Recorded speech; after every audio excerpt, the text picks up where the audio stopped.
So, Sophie is co-founder and analyst in EU Affairs, Migration and Asylum at Caucasus Initiative, co-organizer of this event. She owns 2 masters in international relations from the Sorbonne and a master of European politics from the LSE. Following a research scholarship at Columbia University, she worked for IRIS here in Paris, the European Commission as a rapporteur for the French domestic jurisdiction dealing with asylum seekers, and she is, as I said, Caucasus Initiative.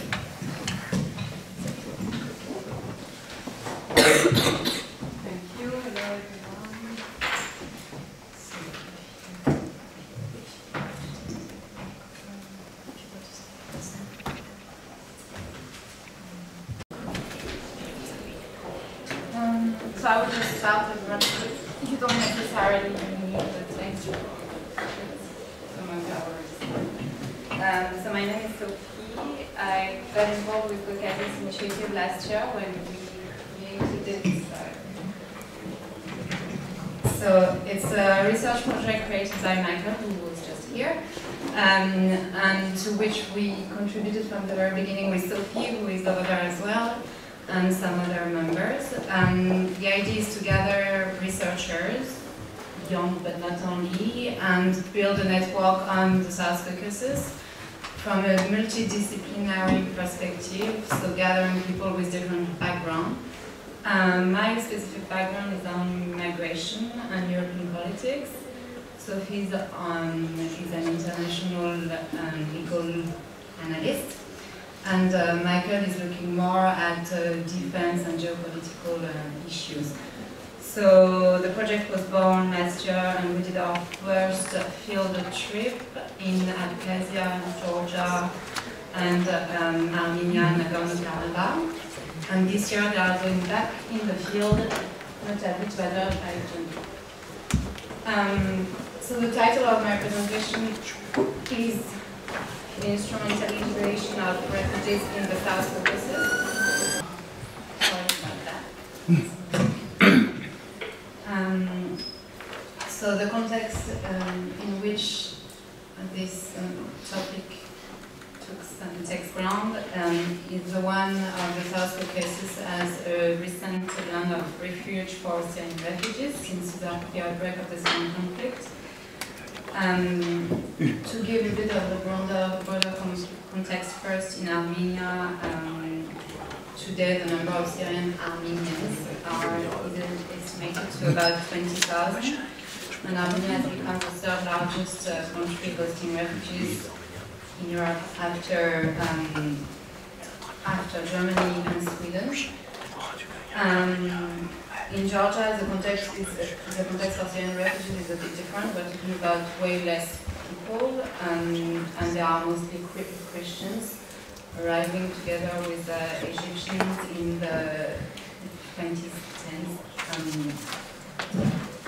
And what is characteristic about these 2 categories and these 2 countries is that Syrian refugees in the South Caucasus have, of course, moved internally and externally.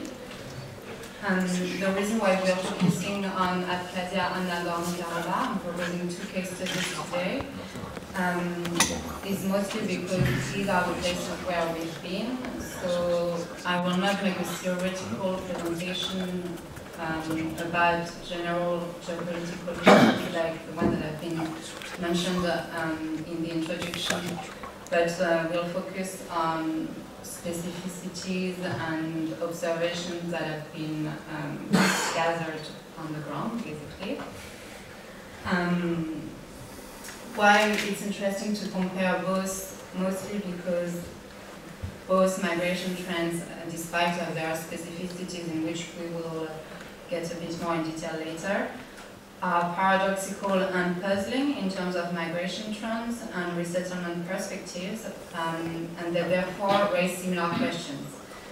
Indeed, the Syrians who resettled in the de facto states of both Abkhazia and Nagorno-Karabakh have fled a war zone to build a new future in territories which are geographically isolated and not easily reached, notably because of border issues, obviously, not recognized internationally, which causes issues when you were migrating and looking for a new status in a new country, obviously.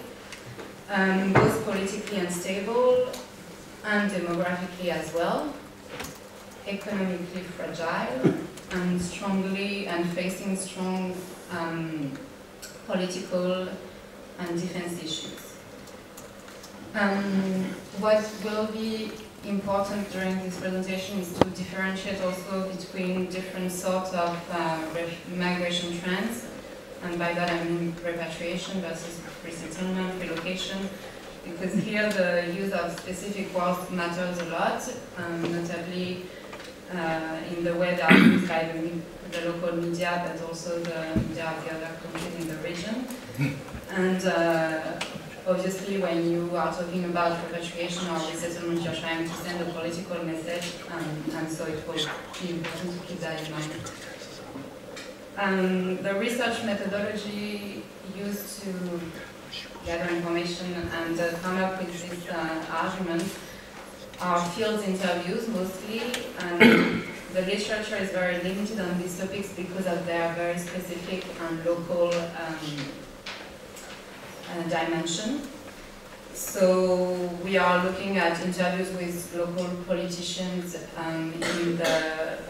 in Georgia and Armenia, and in Abkhazia and Nagorno-Karabakh in particular, but also the local staff of NGOs and just citizens, let's say, as well as Syrian families.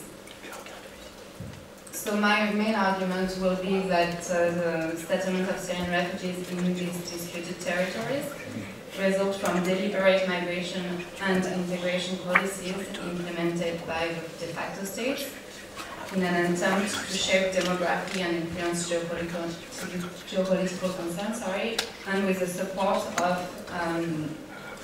powerful neighbors.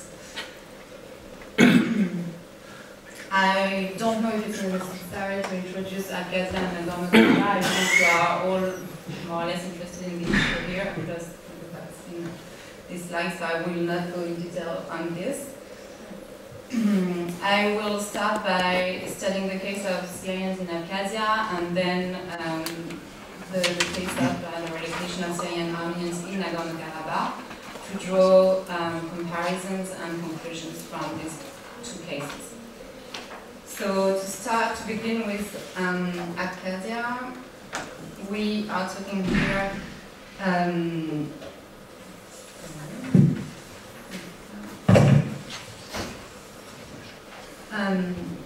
first of all, to give you an estimation, we are speaking about 500 Syrians currently living in Abkhazia.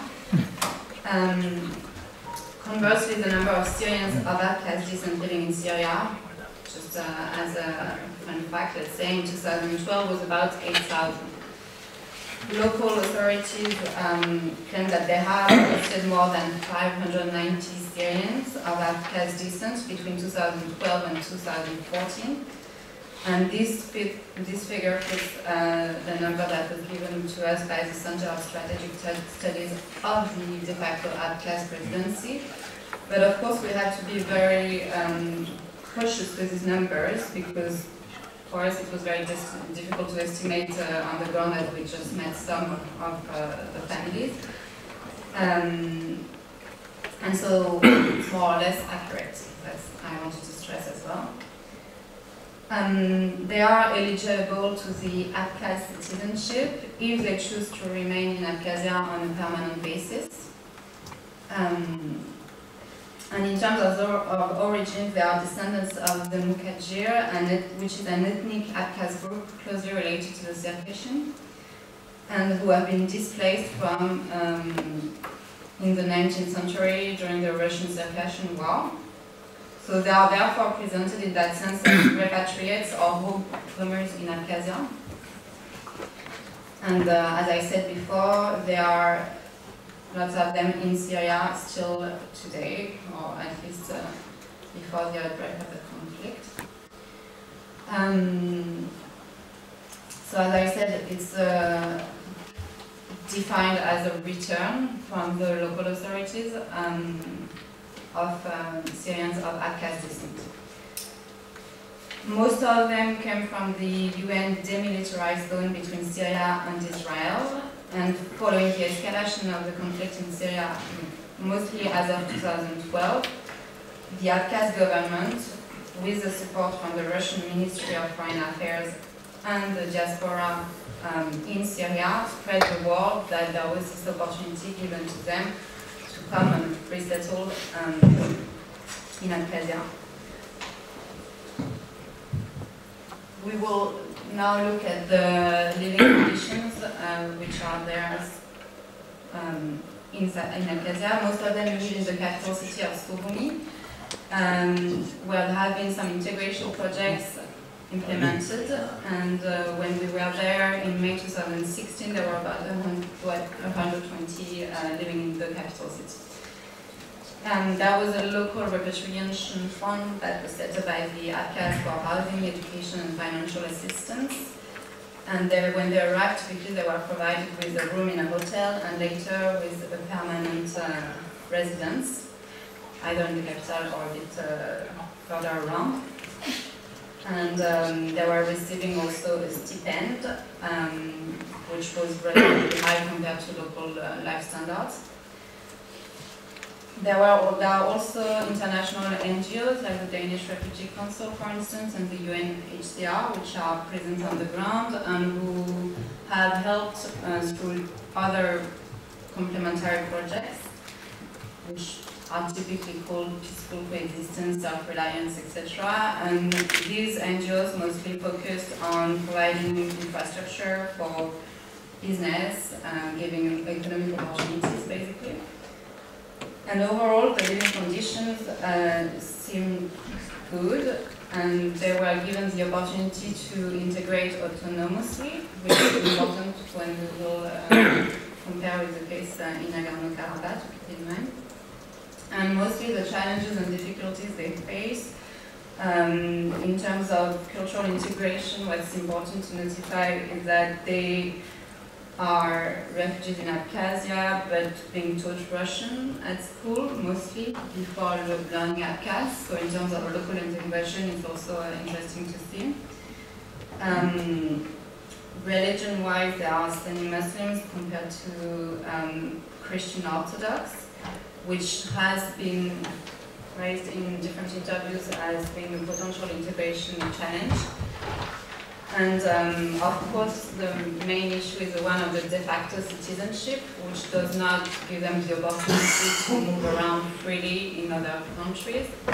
And while Russia is accessible, they, for instance, don't have the opportunity to move with this de facto citizenship to Europe, etc., which creates, of course, an issue.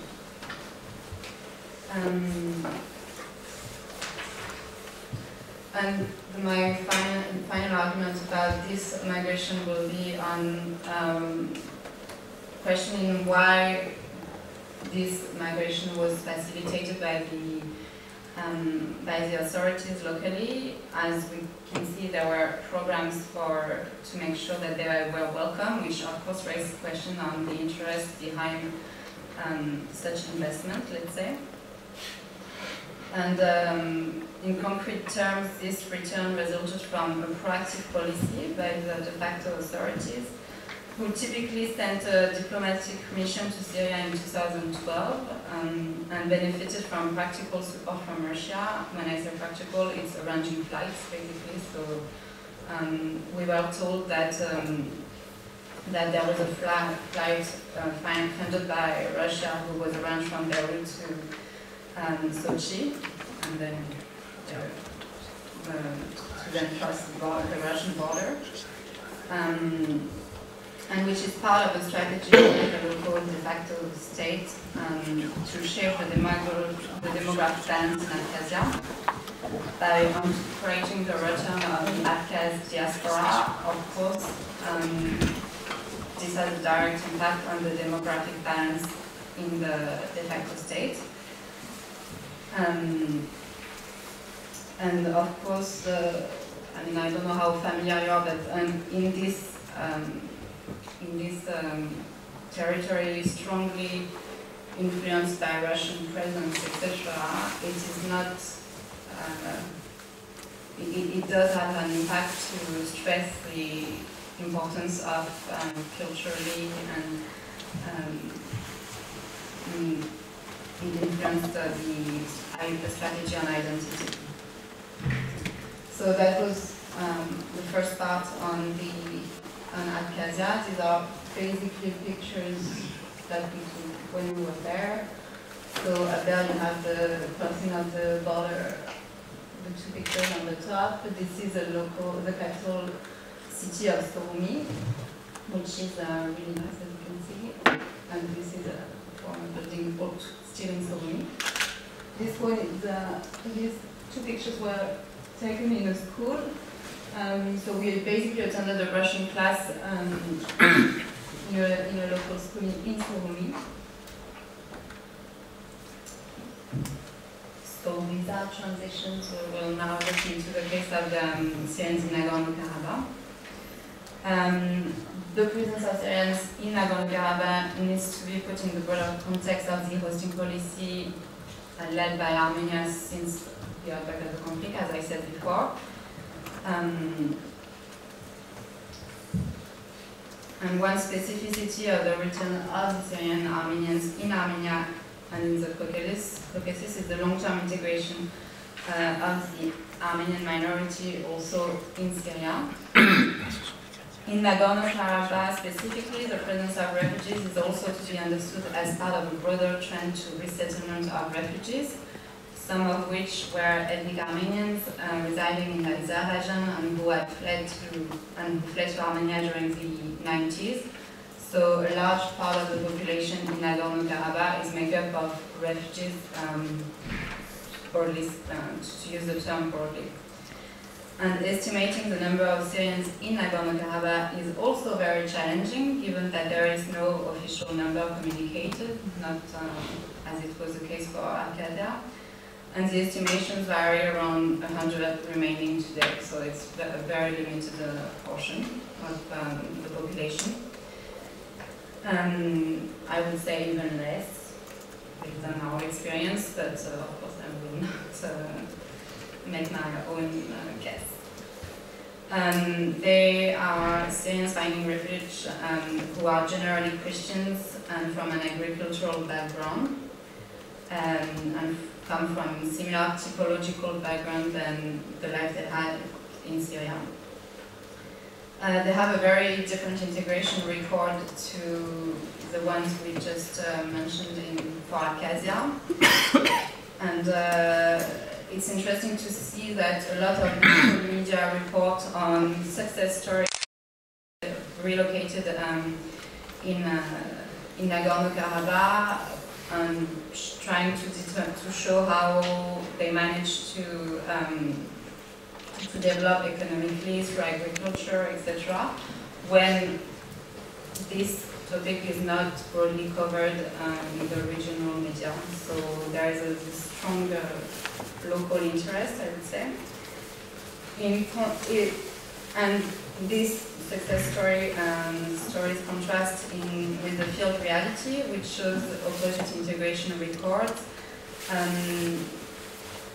I think what we got from the different information that we gathered on the ground is mostly that even though there were some Syrians resettled as of 2012 and 2013, most of them have left, and despite attempts by the local authorities to provide them with accommodation and integration opportunities.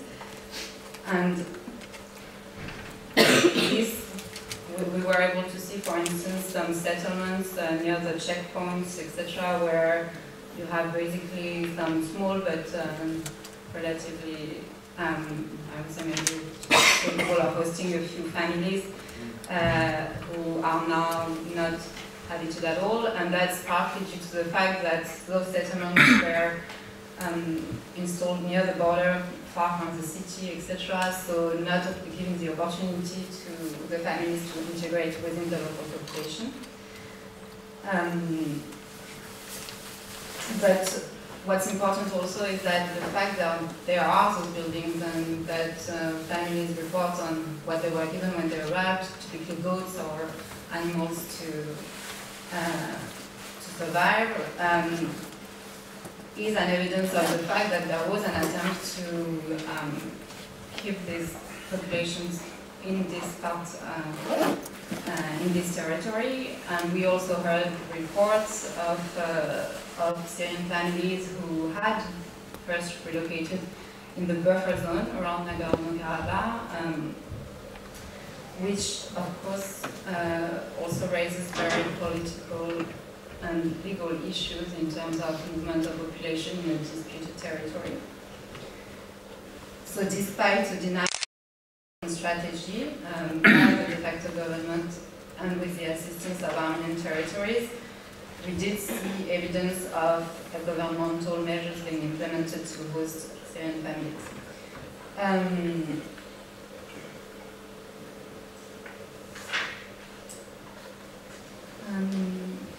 And this very political issue is easily visible in the war between the media, the Azerbaijani one and the Armenian one, on this issue.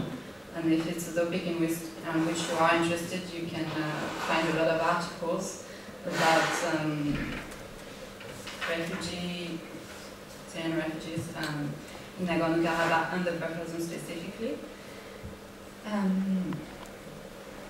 And of course, the interest at stake for the local authorities of Nagorno-Karabakh are overall, as for Abkhazia, demographic, in the sense that having a stable and permanent population of refugees in a de facto territory is a long-term project to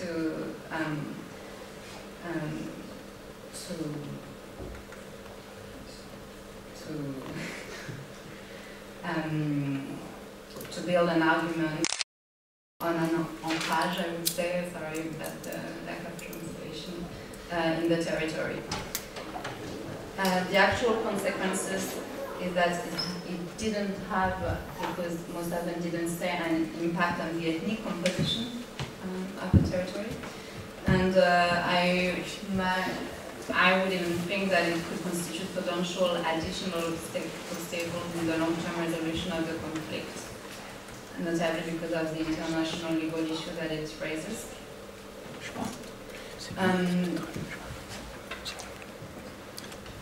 Here you can see some pictures of my Karabakh this time. Up there on the top pictures are another school in a different territory. We were there last April, so that was just following the appraisal of the fightings, and it was very interesting to see because obviously it's a highly militarized territory, but specifically at this time they were preparing for some other appraisal. So up there on the left, this is a school where they were preparing camouflage during after hours. So in conclusion, and to compare both case studies, the main difference I would say is in terms of integration record, because in Abkhazia we saw that there was a relatively successful attempt and definitely organized hosting policy, while in Nagorno-Karabakh it ended up in further displacement for the communities. And between these two case studies, the main common characteristic that I would stress is specifically related to the historical and cultural link of the hosted population, the Syrians, with the land of refuge, Nagorno-Karabakh or Abkhazia, as I said, perceived as returnees or homecomers or repatriates, depending on the territories. as well as the specific challenges that result from the settlement in disputed territories for refugees, among which, as we could see, the lack of international presence and support and connection, limited economic and professional perspectives, also linked to the limit displacement offered to the hosted population, geographical and political instability, which of course raise questions on long-term integration perspectives, and political and strong identity challenges based on the specificities of resettling in a population that is not united and challenged. And these are both the result from ambivalent migration policies, not from the result of spontaneous displacements and settlement, but from planned repatriation policies by the de facto authorities and with the support of the regional powers. So that would be my conclusion for comparison of these cases. You are very welcome to ask questions and to ask about sources as well, because I will not give you a full link on the screen.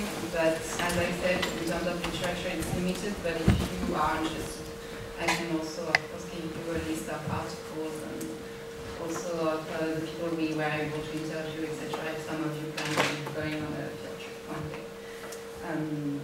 So voilà.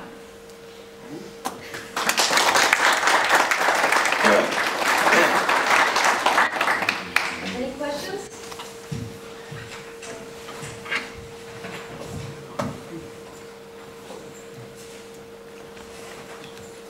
You can also ask questions to Sophie later. Can you introduce yourself shortly? My question is, what are the next steps in your project? The next step is in a couple of weeks, I think, when I'm leaving. So there is another field trip this year, 1 year after the first one. This time it will cover Azerbaijan, so of course it will be also very interesting to add this perspective to the only two territories that we have visited until now. And the idea is to regularly gather information on the ground and publish literature and to inform interested people in the topic. And also that includes organizing conferences and trying to reach out to the broader community.